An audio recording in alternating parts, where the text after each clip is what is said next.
every Overwatch hero from boring to fun, let's get into it. At number 37, and we're starting off with a very controversial one, I have Mercy. Now I know this video is probably going to get immediately disliked, and I know there's going to be a bunch of Mercy mains who are going to heavily disagree with me, but holding right click on your DPS for 90% of the game isn't fun. There is Battle Mercy, and you do have your own movement text, which can be somewhat fun I suppose, but that's all you really have going for you, and is what prevents Mercy from going into F tier. After Mercy I have Roadhog. Now when Hog still had his one-shots, I think he was a fairly fun tank to play. But now, you're basically an ultimate battery with no large upside. Maybe in 5 months, when Hog gets his rework, he'll be more fun, but for now, aside from hooking people into Ilios well, he's just not fun to play. Now into the C tier, I have Pharah. Now Pharah is a weird one to place, because I think she's fun when she has a Mercy, but she's kind of too reliant on that in the first place. If you're playing Pharah by yourself, rarely when you barrage do you stay alive after it, and you're just not as nimble or mobile as Echo. She's still a fun hero to spam down chokes and get up close with,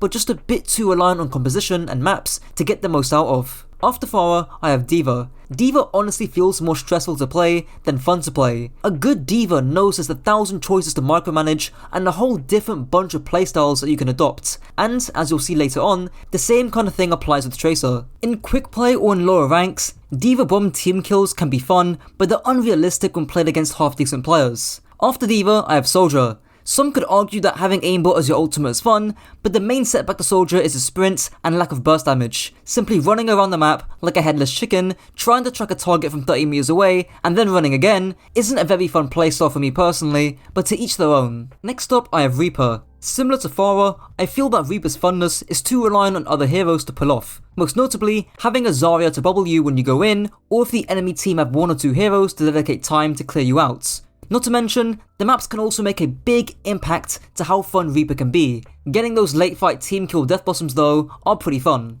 For the penultimate hero in this tier, I have Ramattra. I think Hardy was onto something when he said that Ramattra was a poor man's rush. To be honest, we're just playing like the real man's rush. They're just playing Ramattra, it's kind of the poor man's rush. We don't have too much respect for that. Honestly, I think Reinhardt is just the more fun Ramattra. Ramattra's got no burst mobility, no burst damage, his ultimate is boring game design as well as his block, and really, the only thing going for him is how satisfying it feels when you pummel people in Nemesis. And lastly, in C tier, I have Orisa. She's significantly more fun in Overwatch 2, but right now, I just don't think she's strong enough to be fun. When she had more range, and you could basically one-shot someone across the map, she was pretty fun. But I think the novelty of her rework has worn off, and similar to Ramattra, I just think there's more fun poke brawl heroes. Now entering the B tier, at the bottom end, I have Torb.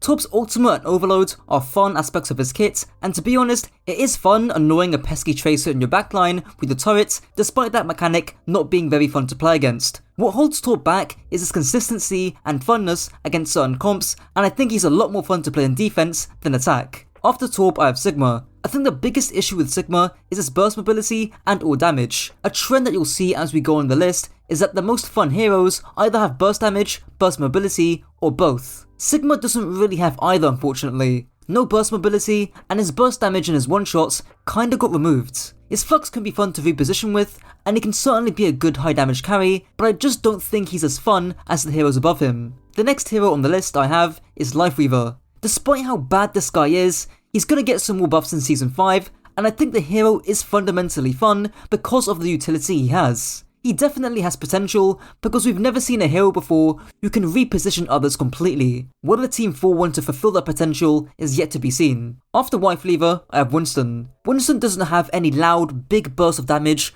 and is probably the worst tank in the game for that. But his annoyance and distraction that he can make, thanks to his bubble and his primal rage, more than makes up for that in my opinion. Primal juggling is also fun. Next up is Cassidy. I think the burst damage in his Peacekeeper and his High Noon make him a more fun option when compared to Soldier. Not to mention, he's a better and more fun option when played against Dive. After Cassidy, I have Ashe. Landing those juicy dynamites and watching your ult charge tick up isn't only fun, but satisfying too. Her coach gun and scoped in shots also give more burst damage than someone like Cassidy. Only drawback is that she's not very fun to play on certain close range maps or against certain divey comps. Zarya's up next. I know some people think she's boring to play because her bubbles are the only thing to her kit, but what makes her fun is her insanely high damage as a tank. It's fun beaming down squishies on high charge, whilst you also have a spare bubble to bail you out.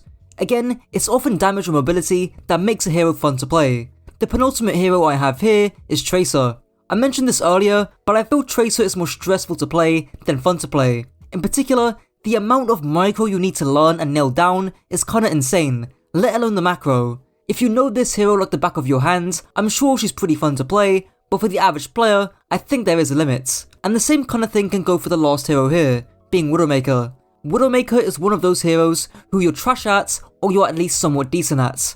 I can't aim for the life of me, so I'm in the former camp, but it's obvious why people find her fun. Clicking heads doesn't get old, and hitting grapple shots also add on to that. Now entering the A tier, I first have Bastion. The burst damage he has is some of the best in the game, whether that be in his turret form, artillery, or grenades. Whilst he kinda doesn't do well the higher you climb, the adrenaline rush you get when mowing down the enemy backline is kinda unmatched. After Bastion, I have Doomfist. Whilst he's arguably not as fun as he was in Overwatch 1 or at the beginning of the Overwatch 2 beta, Doom is the definition of burst damage and burst mobility. Hitting his empowered punch is satisfying, and diving in and out of the enemy team in a split second is what makes Doomfist a fun hero to play. After Doom, I have Symmetra. I think it's her versatility that makes her fun to play. You can melt down tanks on Lijiang Control Center, out-duel a Tracer with your right clicks and turrets, or instantly appear on the other side of the map with your teleports. If you play her, you likely just need some time to wrap your head around her different playstyles. Next up is Junkrat. His one shot is fun and satisfying to pull off, and his Riptire is basically a free kill. Inconsistent on some maps and against some comps, but fundamentally, I think his kit has a lot to give. After, I have Moira, who some of you might find as an interesting pick. She's got no burst damage and no utility, so why is she this high up? Well, it's because of her insane duelist potential and her very high sustain. The TikTok Moira playstyle is a legit thing you can do, and it's also fun to pull off. A Coalescence is also a fun ultimate, which you can use aggressively as you can fade out of it, so I think she's a pretty fun hero, even if her design isn't great. Next up I have Reinhardt. Reinhardt is the OG Giga Chad brawl hero in Overwatch. His pin is the most fun it's ever been, his shatter is basically a free kill unless you're playing against Kiriko, and the cleave damage from his hammer swings are very satisfying. And the best thing of all is that he doesn't require much mechanical skill. The only issue I see is that on some maps and against some split comps, he's more difficult and stressful than fun to play. After Ryan, I have Zenyatta. Whilst you could argue that Zen's fragility does make him more of a pain to play against certain comps, I don't think it's so overbearing that it makes Zen unfun to play. You're riding that fine line that makes Zen the perfect last cannon and a fun hero to play. Not to mention the satisfying one-shots you can get with your orbs. Mei's up next thanks to her wall. While she may not have any amazing levels of burst damage or burst mobility, her wall makes up for that more often than not. It's a unique piece of utility specific to her that makes her fun to play on most maps. After Mei, I have Sojourn. She's a different soldier in the words of Spyro. Less consistent damage in exchange for burst damage in her railgun and burst mobility in her power slides. Sojourn's kit feels fluid and fun to use even if you're not the most mechanically gifted player in the world. Following Sojourn, I have Sombra. She has the utility and damage in her hack and EMP, mobility in her invis and translocator. She's a pretty fun hero to play. Now, is she a fun hero to play against? Not really, but that's not what this video is about. Another hero who's pretty unfun to play against is Hanzo. His one-shots and storm arrows give him burst damage that other DPS wish they could have, and you don't even need to have much mechanical skill to land a few headshots with his bow. Not to mention, you also have mobility in your wall climb. The only thing holding him back is likely his ultimate, which is kind of underwhelming. Up next, I have Vegeta. Now this one is just personal bias, because I know a lot of players don't find her very fun to play, especially considering that directly, she hasn't got too much carry potential. But her rally is very fun to use, and she can threaten or deny key off angles and high grounds single-handedly. She's a rewarding hero that doesn't require much mechanical skill to have fun with. After Brig, I have Echo.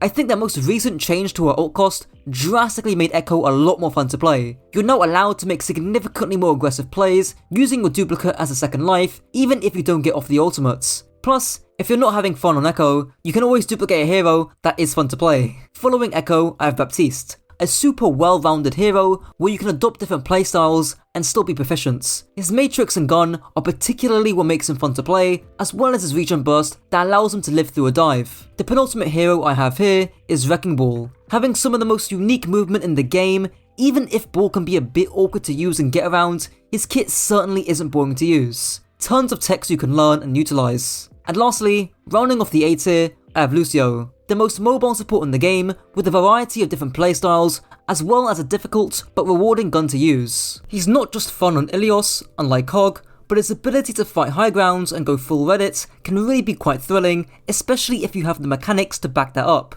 And now we're into the S tier. Starting off, I have Ana. Ana above Lucio might confuse some, but the main reason why I've done that is because of nades. Whether it's being used to anti 3 people and win a fight, or if it's being used as a self-defense tool when being dove, I think on average, it's pretty hard to not have fun with Ana's utility. After Ana, I have Genji. Last time I checked, he's the most picked quick play hero for a reason, and it's not because he's broken. Nanoblade doesn't really get old, Dash and Wall Climb are great pieces of mobility, and it's hard to find this hero boring, even if he's not that great, and even if you aren't great on Genji too. In runners up, I have Kiriko. In fairness, I think a large part to Kiriko's fun factor is how good she is, but her kunais and teleports are insanely fun to mess around with. Hard flanking in the enemy backline, getting a pick or two with your kunai, then teleporting back to your team with pretty much no risk doesn't get old. Her Kitsune Rush is also not fun for you, but fun for your team as well. And in first place, which is likely going to change in the future, I have Junker Queen. When she gets nerfed, she'll probably drop down a tier or two,